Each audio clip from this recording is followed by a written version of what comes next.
learners, this is Elena Mishra. Welcome to Snape's Biology. In the last part, we have discussed about different parts of flower and some important terms which are associated with flowers. And in this part, we will continue this floral terminology. So let's start. If we have talked about the symmetry of the flower, then the flower can be actinomorphic or zygomorphic. So actinomorphic, that means it can be cut to equal halves through any plane. Look at the diagram. If you want to cut this flower into two equal halves, then you will get two petals and half here. And then if you cut this flower through another plane, then you also get 2.5 flowers. So there are various planes on which we can cut, or we can cut it on different radial. So basically actinomorphic means we can be cut the flower into two equal halves through any plane, and we also say it shows radial symmetry. Okay. So this type of symmetry mainly found in Brassica, Datura, Hibiscus, etc. Next, if we can't cut the flower into two equal halves, then that will be called zygomorphic. And the zygomorphic flowers, they shows bilateral symmetry. That means we can cut only through one plane, that is only through vertical plane. Then such a flower would be called zygomorphic, and the symmetry would be called bilateral symmetry, which is mainly found in Cassia, Caesalpinia, Pisum, etc. Now we can talk about few more terms. Okay, if both the accessory holes are absent, accessory hole means calyx and corolla, then the flower is known as achlamydous. Okay, this is seen in case of poinsettia, euphorbia, etc. Next, if only one accessory hole is present, that is perianth. As we discussed earlier, if calyx and corolla is absent, instead of this another hole is present in the flower, then the flower would be called monoclamydous. Only one accessory hole is present, and it is normally perianth, which is seen in case of ricinus. Next, if both the accessory holes are there, which is seen in a typical plant, then that would be called dichlamydous. For example, allium, yucca, brassica, etc. So whenever we explain a flower, we normally use these terms. Not only for flowers, these terms are also going to be helping us when we talk about inflorescence, or we would be discussing about families. So if we say the flower is bisexual and actinomorphic, now we know what it means. Bisexual means both the reproductive holes are present, and actinomorphic means radial symmetry. So we would use only these words instead of complete explanation. Okay. Next we will discuss about three types of flowers, and this classification is based on the attachment of different floral holes on thalamus, and here it is in respect to gynoecium. That means how sepals, petals and androecium are attached with respect to gynoecium. On this we get three types of flowers, and the first one is hypogynous. Now we will understand the meaning of this hypogynous. Look at the diagram. There is the thalamus, which is swollen structure, and all the floral holes are going to be attached there. The terminal position in this case is occupied by the ovary or the gynoecium, that is ovary is at top. Why are we considering this position as top position? Because in the beginning, when we started with the description of flower, we said that the flower is a modified shoot, and all the holes, they actually arise from leaves, and that's why this is a condensed or modified shoot where the gynoecium is attached in the terminal position or tip position. So on thalamus, which is nothing but a compact stem, that position is terminal position, and that's why ovary is at the top position. All the other floral holes, they are attached to the thalamus below the ovary. So this is the place where the androecium is attached, that is below the ovary, and sepals and petals are also attached below the ovary. Okay. So the name is hypo. Hypo means lower or below, and gynos is for gynoecium. So here all the holes are below the ovary, or in other words we can say that the ovary is superior, and such flower is known as hypogynous. So the name tells us that everything is below gynoecium. Clear? In which plants or in which families we find this kind of flowers? One is Malvaceae family, where the example is China rose, and such kind of ovaries can be easily detached from the thalamus. And the second family in which we find this kind of arrangement is Brassicaceae family. For example, Brassica, commonly known as mustard. Okay, clear? Next, now the second attached or second type of flower is known as epigynous. Now we have understood the meaning of the word. Epi means above and gynos is for gynoecium. That means all the floral holes are going to be attached above the gynoecium or above the ovary. So look at the diagram. There is the thalamus. Now here in this flower, the thalamus, it changes its shape, becomes a complete structure which is going to enclose the ovary. That means ovary is completely covered by the thalamus. So what is the position of ovary?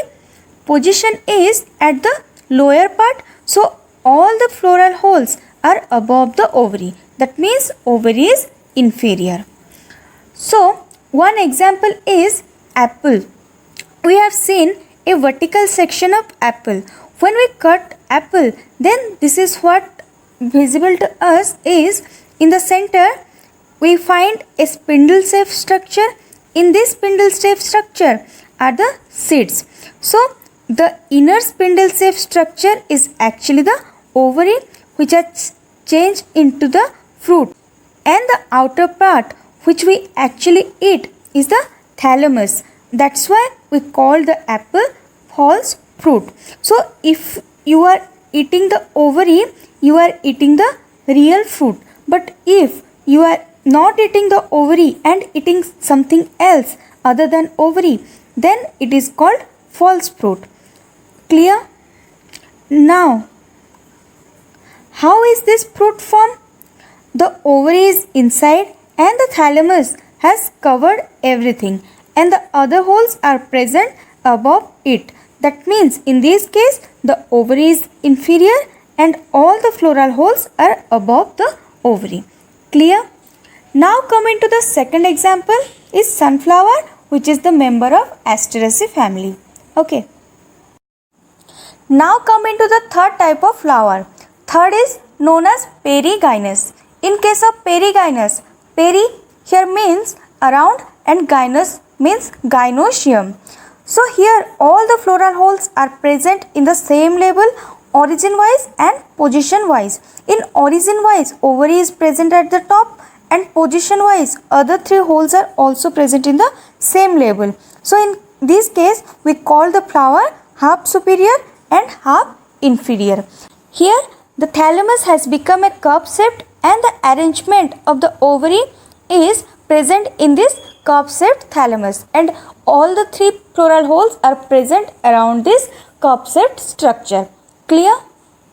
So example of this is rose, peach, and some member of Fabaceae family. So here the classification is based on the position of floral holes, and we are talking in respect to the position of ovary. How are the floral holes arranged with respect to the ovary position? We have hypogynous, where other floral holes are below the ovary, so ovary is going to be superior. Epigynous, where other floral holes are above the ovary, so ovary is going to be inferior. Perigynous, where all the floral holes are present in the same position, that is ovary is termed as half superior and half inferior. Clear? Okay, next comes to the bract. So these bracts are modified leaves which arise from the axil of the actual leaves. So this is something extra other than the regular 4 holes which are seen in the flowers. If bract is present, the flower is known as bracteate, and if bract is absent, then the flower is known as ebracteate. So in families, when we represent the floral formula, if the flower is bracteate, then we write Br, and if the bract is absent, that is the flower is ebracteate, then it is written as Ebr. Clear? Now, why are these bracts present? These bracts are present because they have to perform certain additional functions. So depending upon the functions they perform, they are modified into different parts. The first one is known as petaloid bract. As the name tells us, this bract is modified into petal-like structure. Example of this is seen in case of bougainvillea. In bougainvillea, what we find is there is brown colored tiny flower, and the petals are also fused in the form of a tube-like corolla. Now, there has to be something is going to be attract the insects for pollination. Here, neither the sepals nor the petals are colored. So, in this case, this brightly colored structure is actually the bract. So, here the bract is modified for attraction of pollinating agencies. Clear? Next, the second modification is spathe.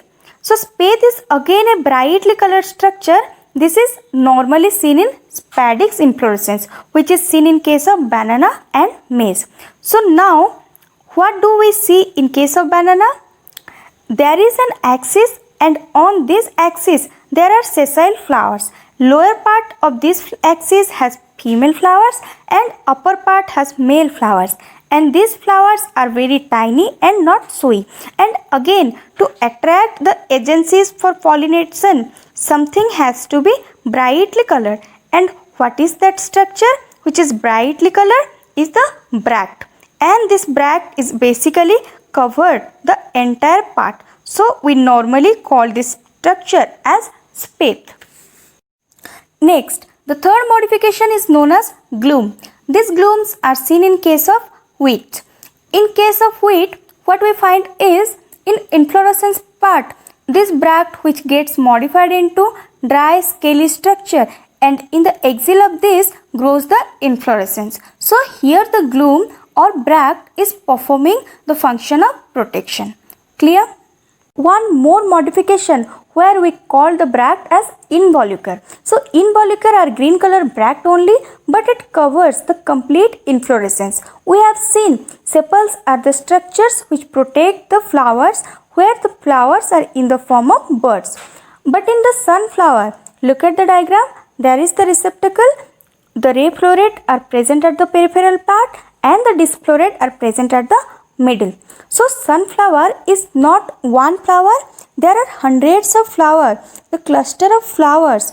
So this is an inflorescence. Each flowers, each ray floret and each disc floret has its own sepals to protect the tiny bud. But what is the structure which is going to protect the entire inflorescence? So if we see that the lower part has a cluster of green colored structure which are actually covering the complete inflorescence. Normally, when we look at the sunflower, we see it from the front because that is the brightly colored structure because of this ray floret on the peripheral part. Now, if you see it from the back side, you find that there is a cluster of green structures, and these green leaves are nothing but the bracts, and they protect the inflorescence. Here the function is protection. So these are bracts which are found in a flower, and depending upon what function it performs, it would be petaloid and spathe-like, and in both the cases, both have performed same function. Both are helping pollinating agencies to reach up to the flowers. So the function is attraction. And there are two more modifications, glume and involucre.